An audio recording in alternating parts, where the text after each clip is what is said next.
do Evangelho segundo o Espiritismo, haverá falsos cristos e falsos profetas, bem como o que Kardec vai trazer para a gente em uma das revistas espíritas e, naturalmente, na obra de Emmanuel, que vem nos enriquecer nos nossos estudos, nas nossas reflexões em torno do Evangelho. É muito interessante nós pensarmos que o Cristo colocou para a gente que haveriam falsos cristos e falsos profetas. No primeiro momento, é importante nós fazermos a distinção, e mais no final do estudo vocês vão entender por quê, da diferença do profeta e do Cristo. Quando nós falamos do Cristo, nós estamos falando do Messias, do Redentor, aquele que é ungido.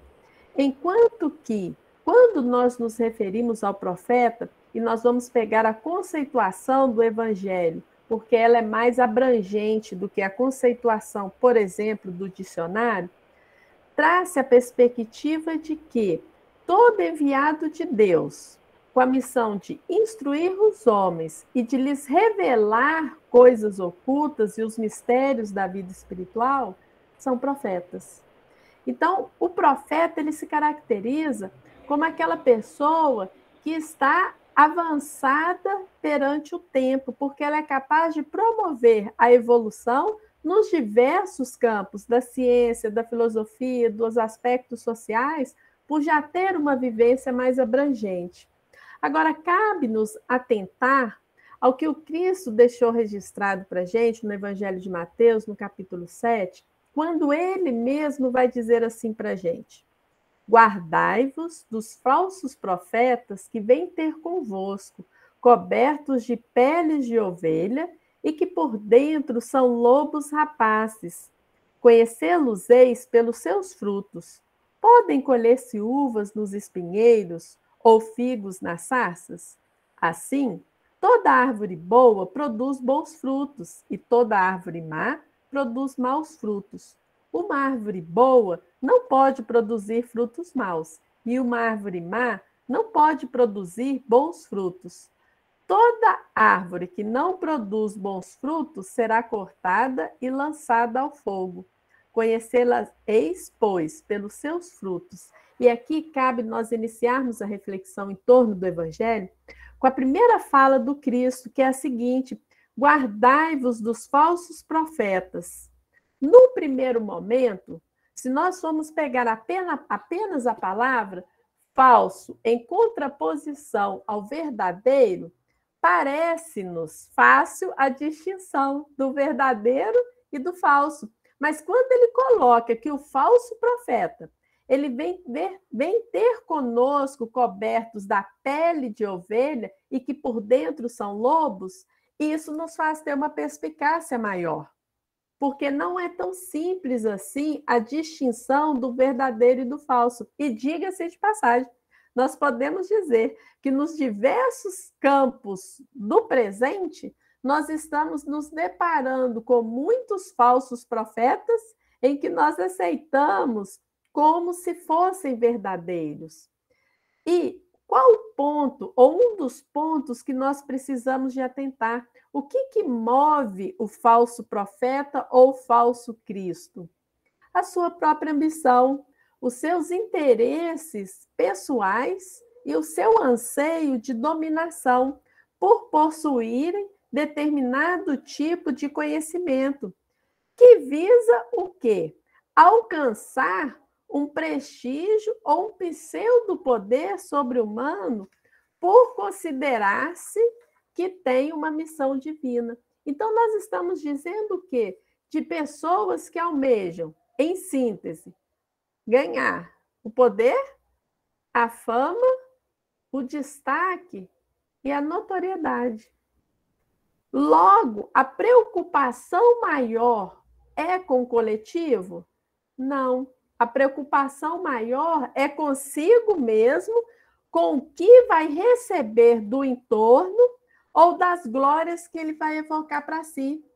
Quando nós pegamos a questão 895 de O Livro dos Espíritos, quando eles foram questionados o seguinte: posto de lado os defeitos e os vícios acerca dos quais ninguém se pode equivocar? Qual o sinal mais característico da imperfeição? E a resposta é clara: o interesse pessoal. Então, pensemos que toda pessoa que se coloca na condição de um missionário, mas as suas atitudes demonstram a essência que é um interesse pessoal, logo ele não é um espírito diferenciado, pois apresenta as mesmas mazelas que a coletividade humana. E é então que nós temos sempre que questionar como identificar o falso Cristo e o falso profeta. O próprio Cristo responde: conhecê-los-eis pelos seus frutos. Podem colher-se uvas nos espinheiros ou figos nas sarças? Assim, toda árvore boa produz bons frutos, e toda árvore má produz maus frutos.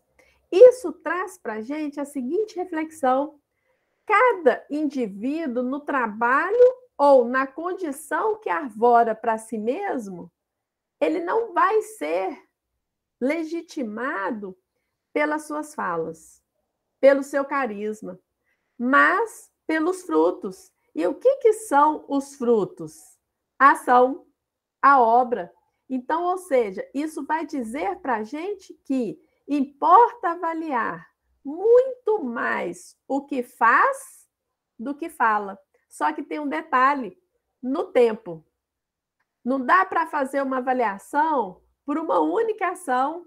São necessárias o caminhar o quê? No tempo, porque muitos vão demonstrar quem são no tempo. Diante dos embates, não irão conseguir se sustentar caso não tenham a verdadeira autoridade moral. E é então que o Emmanuel, no Caminho, Verdade e Vida, vai dizer para a gente o seguinte: muitas palavras sonoras proporcionam simplesmente a impressão daquela figueira condenada. Ou seja, a impressão da figueira estéril, a que não produz, a que se mostra na forma, mas na essência não tem o que dar. E isso é muito importante, porque, diga-se de passagem, nós temos hoje um conjunto de espíritas e de pessoas que ingressam ao espiritismo em busca de consolo, em busca de orientação, e que muitas das vezes a porta de entrada vão ser o atendimento fraterno e as orientações vindas dos benfeitores espirituais. Porém, as mensagens, elas são avaliadas antes de serem entregues às pessoas? A gente tem hoje um conjunto de obras sendo lançadas por editoras diversas e muitas editoras com o nome de espíritas. Mas os livros passam por um critério de avaliação para que a essência seja avaliada para além da forma? Por quê? O que é legítimo, conforme consta no item 8 do capítulo do Evangelho, com escolta, com envergadura, vão possuir, aspas, o mais alto grau das virtudes cristãs e eternas. A caridade, o amor, a indulgência, a bondade que concilia os corações. O que isso traz para a gente?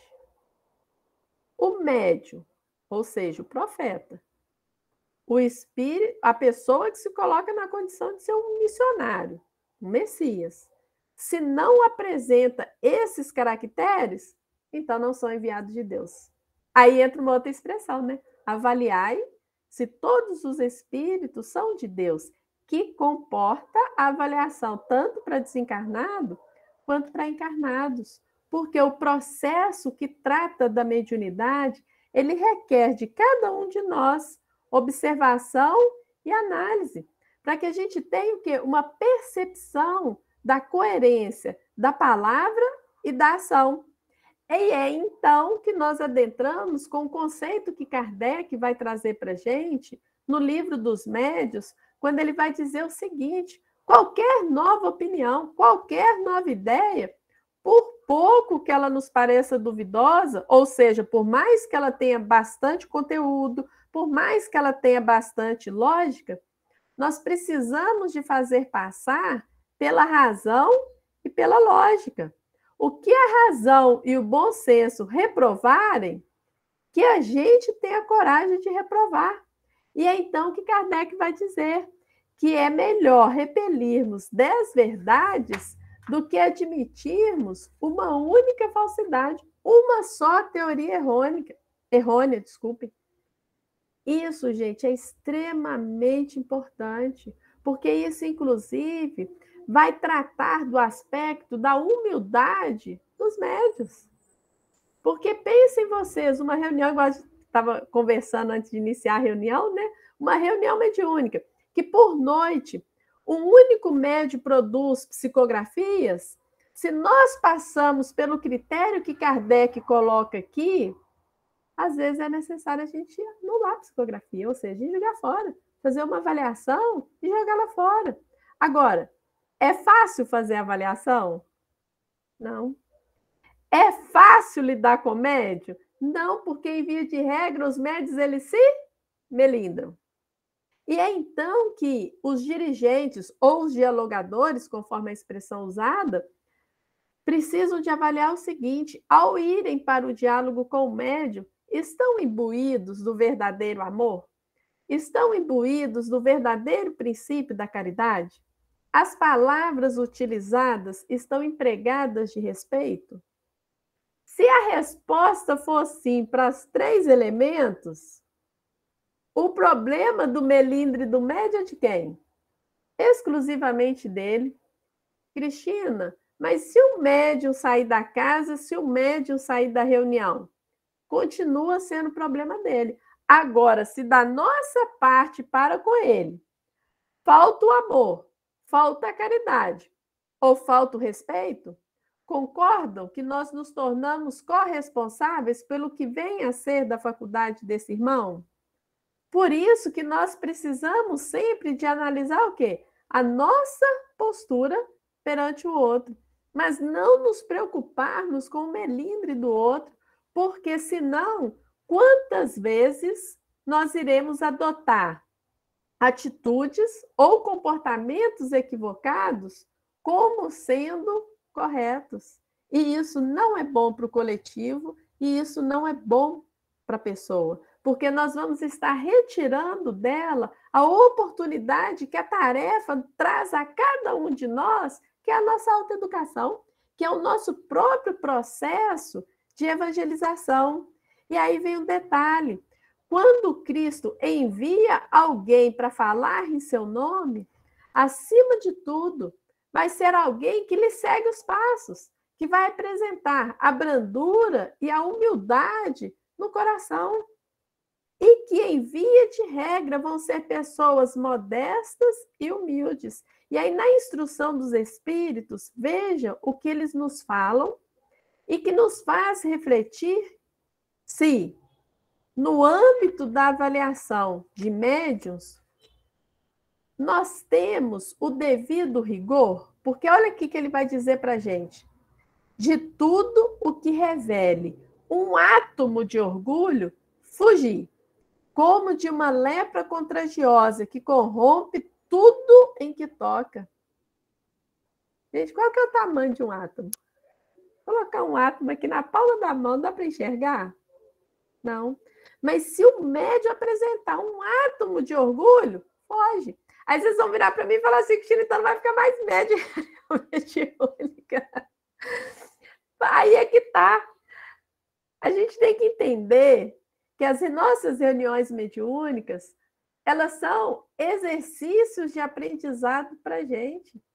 E como aprendizes, nós precisamos de nos colocar perante a reunião.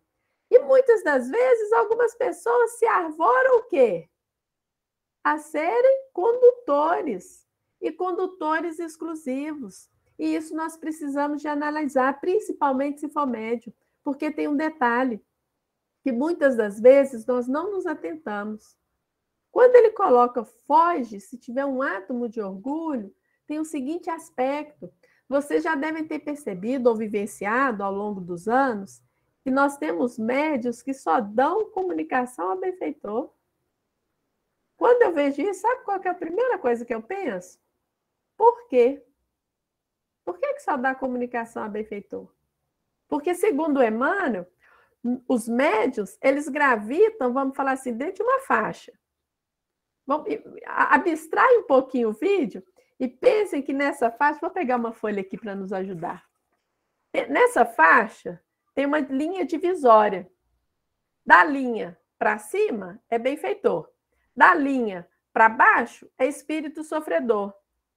Se o médio consegue, dentro da faixa acima, dar comunicação a espíritos benfeitores, dentro da mesma faixa, por que ele não dá comunicação a espíritos sofredores se o potencial mediúnico para um e para outro é o mesmo? O que não acontece é o médium que está dando comunicação até essa faixa aqui, chega cá embaixo, ele vai despencar. Não tem potencial para isso. Da mesma forma, se ele dá comunicação a espírito sofredor até essa faixa, não adianta achar que ele vai nas alturas, porque não vai, não tem potencial para isso. Olha que interessante, porque numa reunião, por exemplo, de educação mediúnica, isso precisa de ser atentado, para que possa verificar se o médium tem dado comunicação nas suas diversas possibilidades, porque isso vai dizer da condição íntima, isso vai dizer do investimento para a tarefa, isso vai dizer do posicionamento dele perante a oportunidade de trabalho concedida. E é então que nós precisamos de refletir o seguinte: quando nós encontramos os médiuns, como que nós tratamos os médiuns? Como que eles são recebidos e qual a credibilidade que é dada aos médiuns? E agora, gente, eu vou pegar um pouquinho pesado. Mas para vocês não ficarem bravos comigo, eu vou trazer do livro de Emmanuel. Por quê? Em via de regra, nós tendemos a estender o tapete vermelho para os médios. Concordam ou discordam? Mais ou menos, né, Ramon? Mas tem gente que estende, Ramon. Tem gente que estende. O tapete vermelho, como se o médium representasse a autoridade devida à possibilidade de comunicação com o plano espiritual. Quando nós pegamos o livro Emmanuel de Emmanuel, sabe o que ele vai dizer para a gente sobre quem são os médiuns na sua generalidade? Vou ler para vocês verem para quem que nós estendemos os tapetes vermelhos. Aí ele vai dizer para a gente o seguinte, que na acepção comum do termo, eles não são missionários.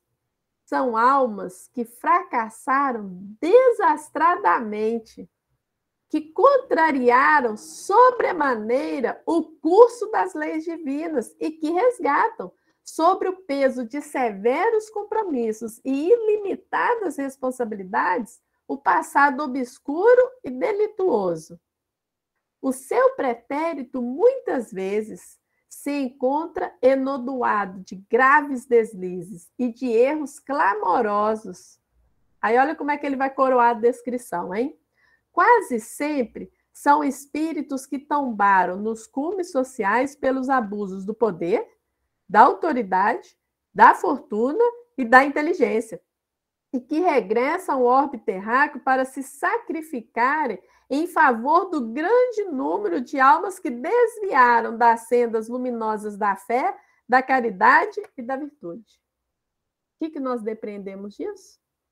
Que, em via de regra, os médios são pessoas com psiquismo extremamente complicado, que guardam, muitas das vezes, culpas inconscientes que vão influenciar, gente, no desempenho da sua mediunidade? Óbvio que sim. São pessoas tendentes ao poder? Sim.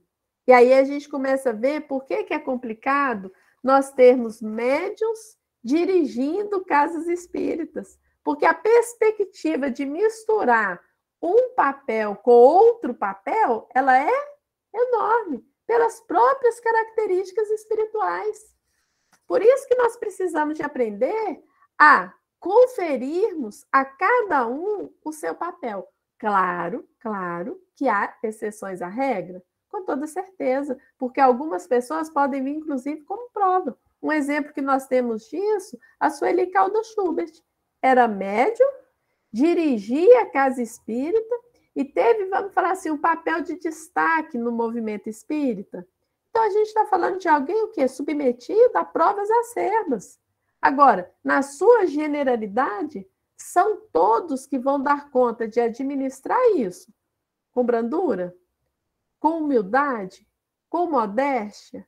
E aí que nós precisamos de tomar cuidado, porque muitas das vezes nós, ao incensarmos os médiuns, somos os primeiros a conferir a casca de banana da queda. E muitas das vezes, quando todo um agrupamento se vê envolvido nisso, pode se comprometer todo o agrupamento da casa espírita. Por isso que nós precisamos de atentar ao que o Emmanuel vai trazer para a gente no caminho, desculpa, não é no caminho Verdade e Vida, é no Pensamento e Vida, que a cada um de nós cumpre o quê? O dever de estudarmos sempre, escolhendo o melhor para que as nossas ideias e os nossos exemplos possam refletir as ideias e os exemplos dos paladinos da luz. Isso significa cada dia mais o quê? Lapidarmos os nossos personalismos. Porque à medida que nós vamos lapidando o nosso personalismo, nós nos deixamos sermos impregnados pela mensagem. E à medida que nós vamos sendo impregnados pela mensagem, mais nós nos tornamos o quê? Instrumentos afinados. Mas no próprio Evangelho vai ter um trecho que vai trabalhar conosco. Não creais em todos os espíritos, que está lá no Evangelho de João. Meus bem-amados, não creais em qualquer espírito. Experimentai se os espíritos são de Deus, porquanto muitos falsos profetas se têm levantado no mundo. E aqui cabe uma distinção. Porque não crer em todo espírito, nós podemos dizer que não é crer em todo espírito encarnado e também não é crer em todo espírito desencarnado. Mas primeiro a gente precisa de avaliar, sobre critérios, obviamente, se são de Deus.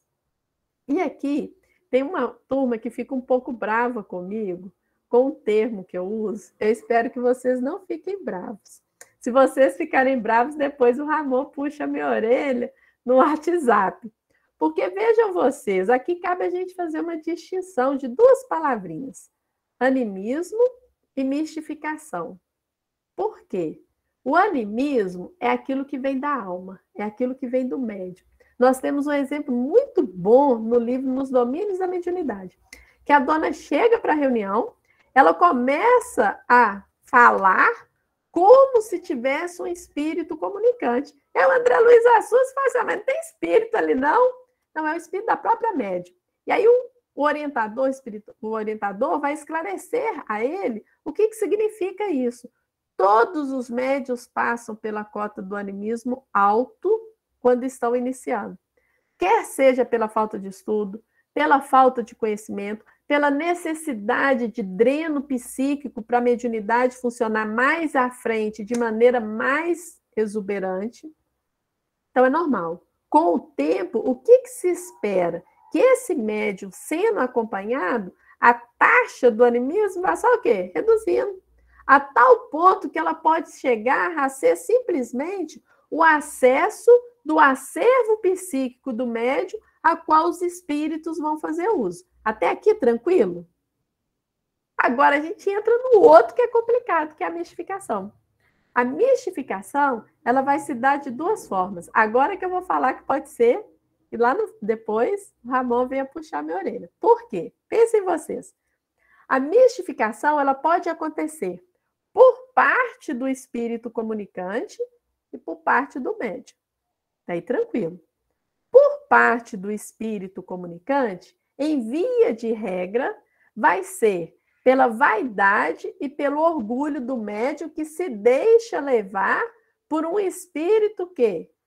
Embusteiro, por um espírito falsificador, por um espírito hipócrita, por um espírito leviano. Até aí tudo bem.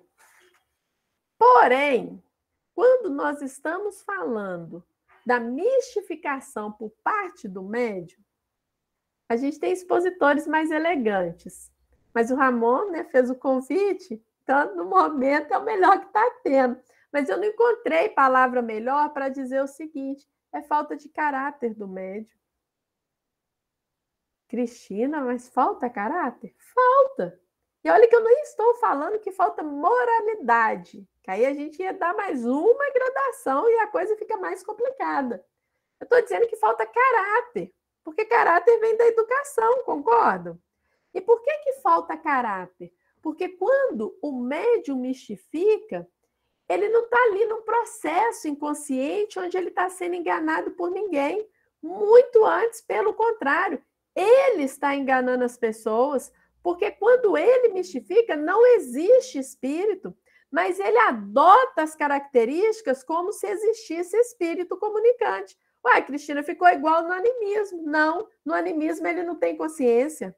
Aqui, na mistificação, ele não só tem consciência, como ele organiza e ele planeja o que ele está fazendo. Por exemplo, o espírito, sei lá, o espírito da Sheila. Eu já participei de N reuniões vendo a manifestação do espírito da Sheila por outros médiuns.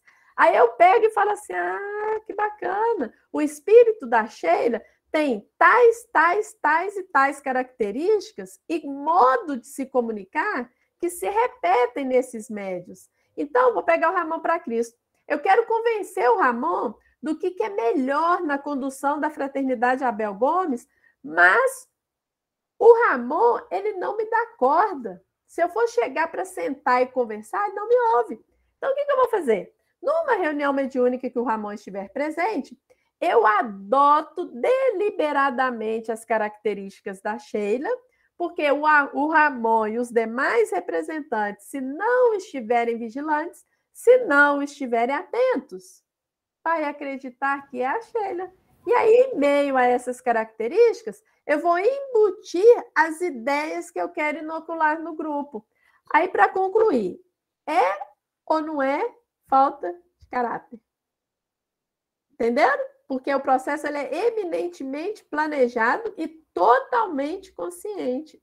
Aí o espírito Erasto, no item 10 do capítulo Haverá Falsos Cristos e Falsos Profetas, vai dizer para a gente o seguinte: repelir sem condescendência todos esses espíritos que se apresentam como conselheiros exclusivos, pregando a separação e o insulamento.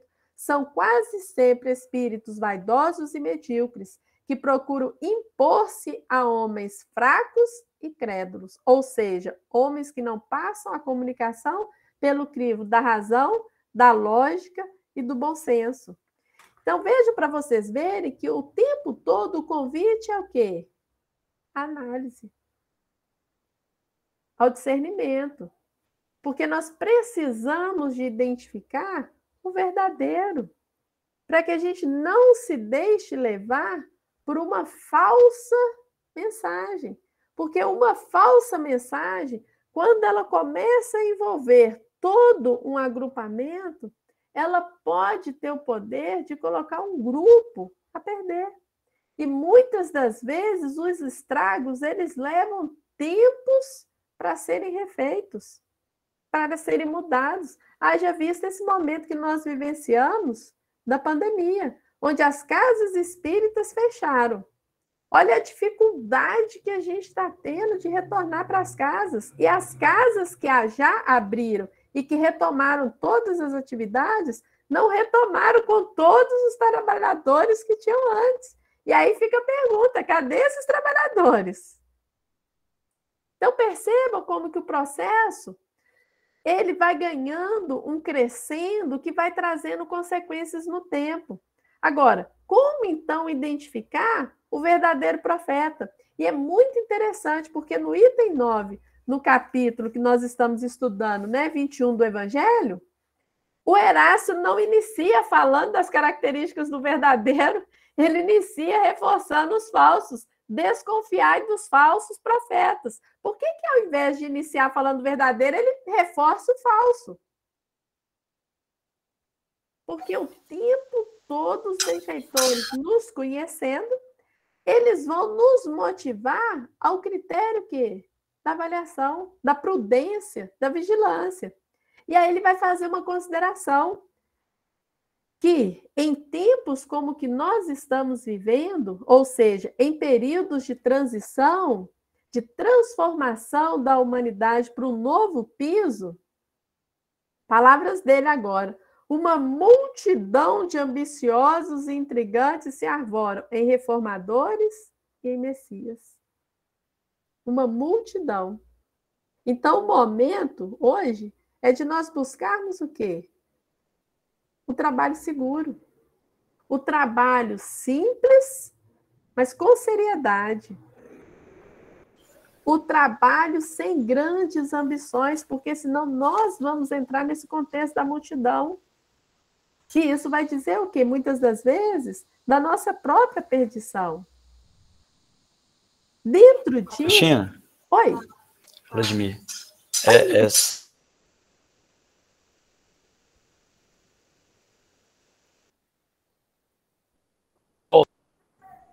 A dificuldade de realmente voltar com todas as atividades e as pessoas, né? Porque a gente tem acaba assim estagnando e acha que o processo que deveria ter sido de reflexão interna para fins de compromisso espiritual, às vezes acaba caindo, é lógico que tem as dificuldades emocionais, mas num certo comodismo também, né? Inércia. Sim. E aí, posso usar, você me permite usar outra expressão pesada? Vou até dar um sorriso para ficar mais simpática, né? O Ramon, você fez assim, você acha que é ruim se eu julgar pesado? Aqui a gente... aqui todo mundo coloca o capacete antes, entendeu? Então tá todo tempo. Então vamos embora. Então vamos com o capacete. Não, é bom sim. Vai lá. Porque é o seguinte, isso demonstra da nossa parte, gente, um profundo desconhecimento do espiritismo. E o quanto nós estamos ainda vacilantes na nossa fé. Vou falar com todo carinho. Empurrando com a barriga, né? Exatamente. Olha para vocês verem. Quando nós tivemos a primeira grande peste, a Federação Espírita Brasileira abriu as suas portas para receber os enfermos.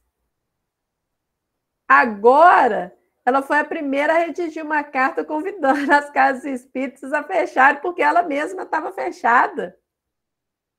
O que a gente depreende disso? Numa das revistas espíritas, que a gente, eu sou péssima para, me perdoe, eu sou péssima para gravar números, eu gravo fatos, mais números, mas depois eu mando para o Ramon e ele manda para todo mundo aí. Tem uma lição, uma narrativa de Kardec analisando uma epidemia de cólera à época dele. E nessa mensagem é colocado a postura diferenciada dos espíritas. E aí ele foi questionado se acaso os espíritas eram privilegiados, inclusive porque numa cidade que ele cita, numa região lá, estavam tendo poucos desencarnes de espíritas. Sabe qual que foi a resposta? Não, nós não somos privilegiados.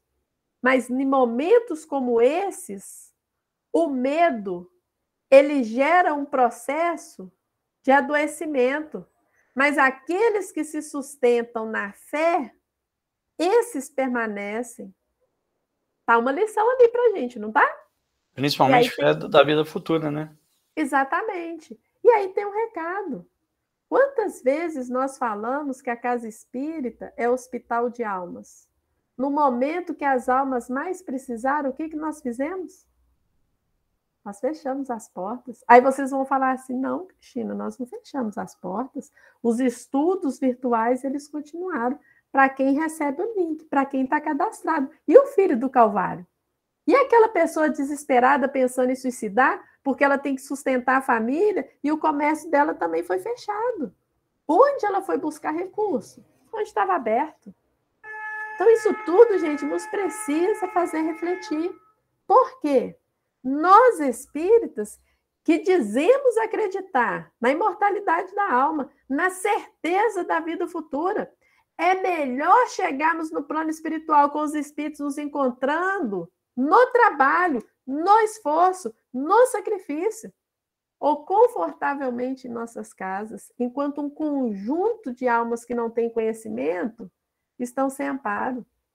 A escolha é individual, mas precisamos de refletir disso, porque isso diz do nosso amadurecimento espiritual. Pensem em vocês, se os apóstolos, se os primeiros cristãos tivessem esmorecido perante as perseguições, certamente nós não teríamos hoje a base do cristianismo para a gente buscar o referencial, para buscarmos o modelo do que nos cabe fazer. Mas, dando sequência, né, senão a gente desvia muito do tema. Cris, só para te complementar, Oi. no livro Renúncia, tudo bem que a gente está comparando com Alcione, né? Mas comparações à parte, no livro Renúncia, há a gripe espanhola ou algo do tipo, né? Uma pandemia também, da mesma forma, que assolou várias casas, cidades, enfim. E ela se via trabalhando o tempo todo. Naturalmente, dentro dos processos que nós temos em relação à pandemia, muitos passaram a voltar a ler livro que não liam, muitos passaram a criar atividades e novos, né, momentos que não tinham, mas o tal do ócio que a gente consome, e consome bastante, né, do momento produtivo ou não, é o que ela fazia. Ela era atender gente, era cuidar dos enfermos. Então, tudo bem que salva as devidas proporções, mas é uma coisa que a gente sempre comenta, né? O que a gente melhorou nesse pouquinho de tempo que a gente viveu recluso? Né? Exatamente. Enquanto você está falando, você podia até falar mais um pouquinho, Ramon.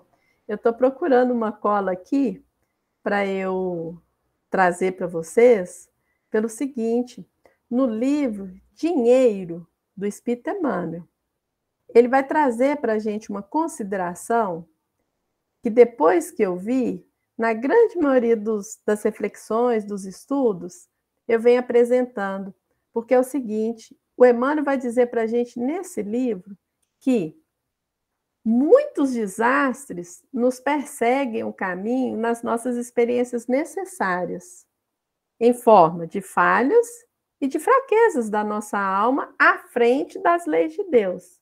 Mas olha o que ele vai dizer que é interessante. Mas de todos eles, de todos os nossos equívocos, de todas as nossas falhas, sabe qual que é o maior deles? Palavras do Emmanuel, a preguiça. O maior deles, a preguiça. Porque a preguiça é a protetora da ignorância e da penúria. E através da ignorância e da penúria, poderemos descer aos mais estranhos desequilíbrios do mal. E hoje, nós estamos deixando de realizar por impossibilidades ou por preguiça? Por falta de vontade, de oportunidade, ou por má vontade, por preguiça. Nós precisamos de admitir isso para a gente mesmo, não é ninguém que tem que apontar o dedo, porque isso é dizer do compromisso que nós temos primeiro para conosco. Porque vocês concordam que a maior caridade que nós podemos fazer é a caridade que fazemos para a gente mesmo. A grosso modo, as pessoas entendem a caridade como o bem que se faz a outrem. Mas o bem que nós fazemos ao outro sempre vai ser o reflexo da nossa condição íntima, da nossa condição moral. Então, se nós buscamos ver o outro como um instrumento da nossa própria melhoria, e estamos sempre cientes da necessidade da autoanálise, da autoavaliação, da autoaceitação, mais nós vamos qualificando aquilo que nós fazemos ao outro. Aí a gente entende por que Paulo vai dizer para a gente, lá no Paulo Estevão, que se o homem trouxesse o Cristo no coração, o quadro das necessidades humanas ele seria outro. Nós iríamos entender o quê? Que a caridade não é somente a doação de gêneros, mas a essência da caridade vai dizer o quê? Do processo de autoiluminação e, por consequência, da iluminação daqueles que estão ao nosso redor. Mas, voltando para o contexto do verdadeiro profeta, o que distingue ele dos demais? São homens avançados no tempo, que significa dizer o quê? Que eles têm uma condição de conhecimento diferenciada em relação ao conjunto. A moralidade, ela já apresenta a condição de sentimento nobre.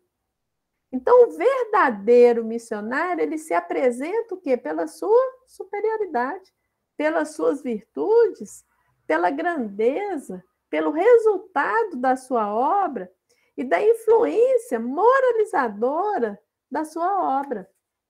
Agora, a gente precisa ter uma noção de que isso vai representar o quê? Uma fé sincera. Devotamento sem limites, sem condições. Não há, por exemplo, pensamentos dissimulados.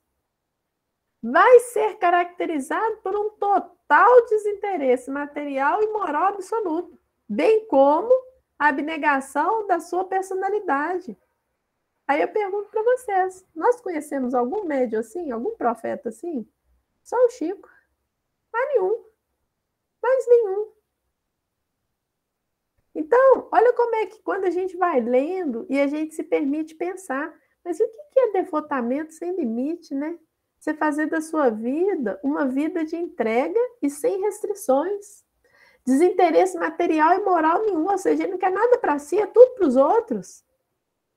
Aí a gente vai vendo o quê? Que avaliar médium é muito mais aprender a observá-lo na sua conduta de vida diária e ordinária do que propriamente o desempenho dele, por exemplo, nas reuniões mediúnicas. E aí tem um detalhe. Aqui, Jesus apresentou para a gente a distinção do Cristo e do profeta, que era o que eu falei lá no início, que eu falei assim, no final do estudo a gente volta nisso. Espírito missionário pode falir? Pode. Sabe por que pode? Antes de eu entrar com o conceito, vamos com o exemplo prático. O Ramon lembrou da Alcino, aí eu vou na vibração do Ramon. Quando a Alcino foi pedir permissão para o superior dela, para ela voltar à Terra, porque tinha espíritos vinculados a ela e que ela gostaria de ajudar, dentre eles o Padre Carlos, ela recebe autorização para vir. Quando ela recebe a autorização, o superior vira para ela e fala assim, Alcino, você tem certeza que você quer ir, Alcino? Tenho, por que eu não iria? Faltou ela falar assim, né, na doçura dela. Aí ele vira para ela e fala assim, você sabe que ao chegar lá, você estará sujeita a todas as injunções e pode ser que você fale em algum ponto ou em algum aspecto. Sei, quero ir. O que a Alcino estava dizendo para a gente? Aliás, desculpa, o que o superior da Alcino estava dizendo? Que ela poderia falir no propósito dela. Como, por exemplo, Humberto de Campos vai nos apresentar que Napoleão faliu na sua missão em preparar o terreno para Allan Kardec. Então, isso mostra para a gente o quê? Que os espíritos missionários que estão numa gradação diferenciada que a nossa, podem falir? Sim. De onde que nós podemos tirar a certeza, a confirmação disso? Na Revista Espírita de fevereiro de 1868. Olha o que Kardec vai trazer. Os espíritos marcados quer dizer designados para uma missão importante. Eles têm a irradiação luminosa, que é o sinal característico da sua superioridade. São escolhidos entre os espíritos capazes de cumprir. Até aqui tudo bem, né? Até aqui não tem queda para o espírito missionário. Só que aí ele foi colocar um ponto e vírgula. O problema está no ponto e na vírgula. No entanto, como tem seu livre-arbítrio, podem falhar por falta de coragem, de perseverança e de fé. E não estão livres dos acidentes que podem abreviar os seus dias. O que seriam esses acidentes? Não está cumprindo com o papel. Desviou? Volta mais cedo para o plano espiritual. Vocês lembram o que o Emmanuel falou para Chico? Quando o Chico virou para ele, quando ele concluiu a leva de 90 livros, o Chico falou assim para Emmanuel: Emmanuel, e agora? Uai, Chico, agora os nossos maiorais falaram que você pode continuar sem marca, porque estava sendo a cada 30 livros, né? Emmanuel, e agora? Emmanuel, e agora? Emmanuel, e agora? Agora é livre. Aí o Chico vira para ele e fala assim: Emmanuel, mas eu não sei se eu quero continuar. Porque ele estava vendo as agruras do trabalho, que são flores, não são só flores. Aí o Emmanuel fala para ele: olha, Chico, os nossos maiorais me disseram que se você não estiver disposto a continuar, você volta para cá. Qual que foi a escolha do Chico? E permanecer, 412 obras, não é assim? Então, olha para vocês verem por que nós temos sempre que ter o bom senso, a vigilância e a prudência. Por quê? Até mesmo aqueles que são missionários, em um dado momento, pode ser que a chave vire. A chave virando, o processo vai ser corrompido, concordam?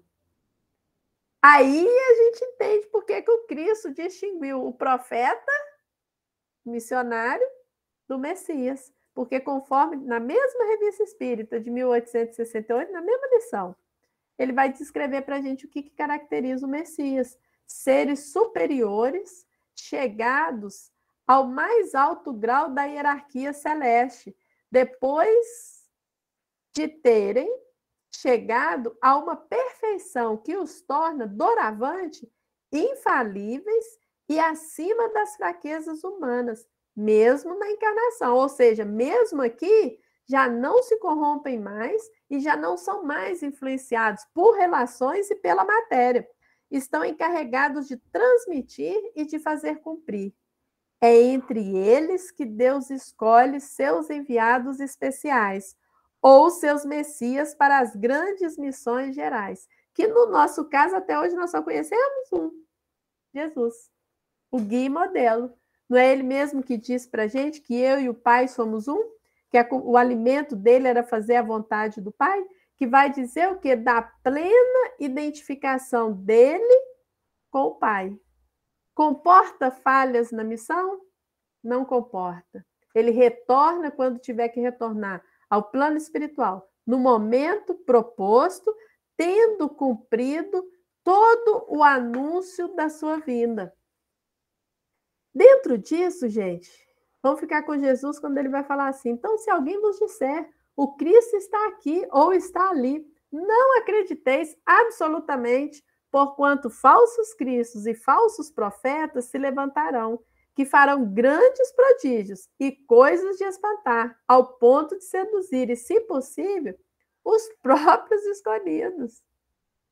Porque a gente tem que pensar o seguinte: quando alguém chega nessa condição que o Cristo descreve, não tenham dúvidas, a pessoa vai ter, gente, um carisma e uma legião de espíritos com elas. Só para vocês terem noção, sem citar nome, porque o nosso propósito não é expor ninguém. Tem determinadas, vamos falar assim, pessoas que nem em rede social eu sigo, nem no YouTube, que fazem vídeos toda semana e colocam palestras toda semana, mas que a proposta não está condizente com que a doutrina espírita trabalha conosco dentro dos princípios cristãos. Aí você fala assim: China, mas as palestras são boas? Não, gente, algumas são excelentes. Tem problema doutrinário na palestra? Nenhum. Em algumas tem. Quando que eu parei de seguir? Quando eu comecei a ver problema doutrinário. Por quê? Porque se tem problema doutrinário, está me dizendo que tem problema na mensagem. Quais tipos de espíritos acompanham essa pessoa? Porque se a gente vira, vamos falar assim, seguidor, a gente entra dentro da mesma linha de vibração desse conjunto.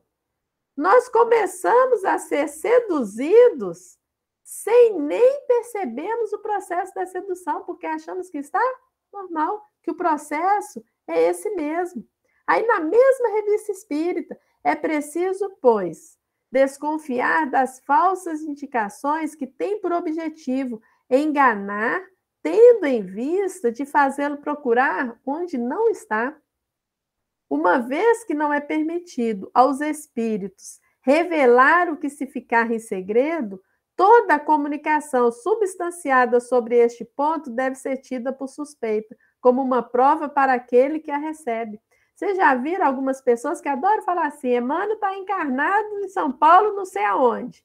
André Luiz agora vai reencarnar, porque Narcisa voltou e Narcisa pode ser não sei quem. O que Allan Kardec está trazendo para a gente? Espíritos que reencarnam com missão, eles não são identificados. E o plano espiritual não dá nenhum indicativo. Por que o plano espiritual não dá indicativo? Porque senão nós somos os primeiros a abafar. Pensa bem, se nós soubéssemos hoje que, por exemplo, um Bezerra de Menezes está reencarnado, a localidade dele, nós iríamos esperar o tempo, dentro do que a gente está abordando no estudo, para que, através das suas obras, nós pudéssemos identificá-lo? Não. Ele pode ser criança, pode ser adolescente, a gente está indo atrás do Bezerra e abafando o pobre coitado. Então, os espíritos são identificados? Não são. Cristina, Oi? ainda tem a questão de começar a seguir como o bezerro de ouro, né? Que desde lá de Moisés condenou. Exatamente. Que aí a gente adentra, inclusive, no processo da idolatria, né? Então, olha como é que o processo ele vai se dar eminentemente de uma maneira o quê? Discreta. Aí, para a gente caminhar para a finalização do estudo, nós não podemos esquecer o seguinte: é necessário com que venham os escândalos, mas ai daquele que for o instrumento do escândalo, porque passa a ser exercício de avaliação para a gente, porque o nosso propósito na vida não é seguir pessoas, nosso propósito é o quê? Seguir o cristianismo. Agora, tem pessoas que veiculam, que estão na ordem dos divulgadores, mas não necessariamente vão ter autoridade moral. Vocês lembram do caso, por exemplo, do Humberto de Campos, que ele vai narrar de um expositor que toda semana, com disciplina, com rigorosidade, estava dentro da casa espírita apresentando o estudo doutrinário, e uma pessoa humilde, modesta, estava lá no fundo do salão, batendo, vamos falar assim, o ponto, toda semana ouvindo. Passa-se o tempo e ambos desencarnam. O expositor é encontrado numa região extremamente complexa no plano espiritual. E quem que vai lá estender a mão para o expositor? A figura anônima que estava lá no fundo do salão, que na hora que o expositor identifica, ele vira para o irmão e fala assim, mas você? Sim, porque eu sempre busquei viver tudo que você trazia nos estudos. Olha o recado que Humberto de Campos está trazendo para a gente, né? Então, isso vai dizer o quê? De vigilância da nossa conduta e postura, para que sempre nós possamos nos questionar o que estamos buscando. Porque o Emmanuel, no livro, por sinal, pouco conhecido, Saudação do Natal, no capítulo Tentações, ele vai dizer para a gente o seguinte: o êxito dos falsos profetas em nossa vida surge na proporção de falsidade que ainda abrigamos em nosso próprio espírito. O Emmanuel aqui não foi nada generoso conosco. Por quê? Aqui ele não está falando que o problema é o falso profeta, não. Ele está apresentando o quê? Que a dificuldade real é a falsidade que nós abrigamos em nós. Por quê? É a falsidade da nossa intimidade que faz com que nós nos identifiquemos com o que é falso, em detrimento de nos vincularmos com o que é verdadeiro, porque é lei de sintonia. Então, nós somos tentados invariavelmente de acordo com a nossa própria natureza. Quem se consagra sistematicamente à fuga do próprio dever, aceita a comunhão com criaturas indisciplinadas como se convivesse com mártires e com heróis. Porque na proporção, não seríamos procurados pelos adversários da luz se não cultivássemos a sombra. E aí o Emmanuel vai nos orientar. Vejam só, procuremos as situações e os acontecimentos, as criaturas e as coisas pelo bem que possam produzir, nunca pelo estímulo ao nosso personalismo desregrado. E os problemas da tentação degradante estarão resolvidos em nossa marcha. E aí a gente volta no ponto. O que buscamos? Para depois, como buscamos? Porque em todos os tempos, palavras do Cristo, haverão falsos cristos e falsos profetas.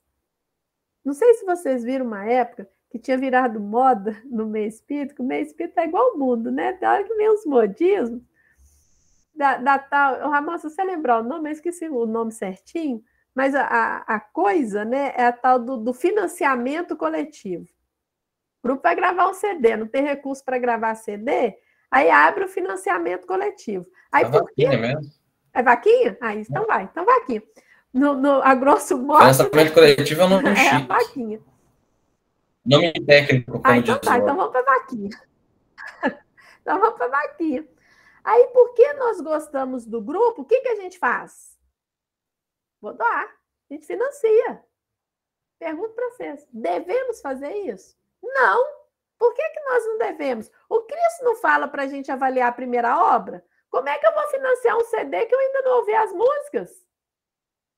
Cristina, mas é o grupo tal que sempre fez coisa boa. Mas se o espírito missionário falha, que dirá a gente?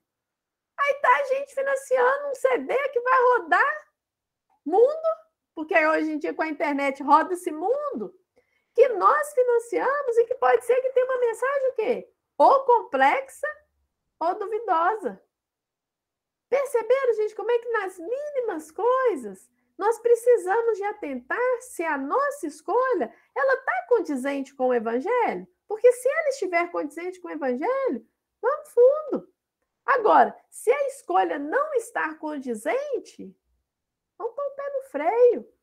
Porque quando Kardec fala para a gente que é melhor a gente rejeitar 10 verdades e aceitar uma só mentira, isso não é só em questão da mediunidade, não.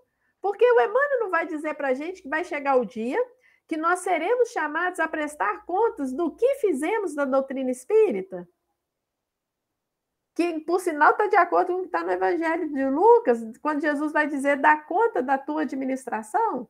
Mas se a nossa administração, se as nossas ações não refletirem os princípios cristãos, então nós estamos divulgando personalismo, nós mesmos. Agora, para a gente compreender os princípios cristãos, os princípios da doutrina espírita, nós precisamos o quê?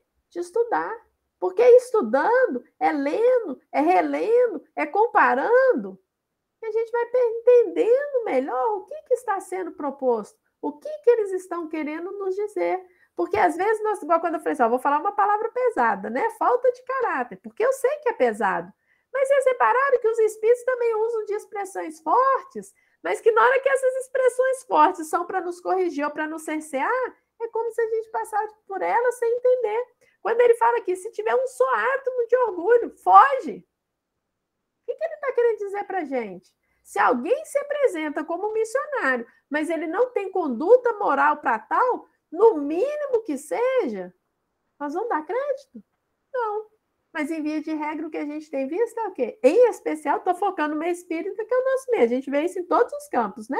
Estou focando no meio espírita, mas em todos os campos, em via de regra, a gente coloca o quê? O incenso.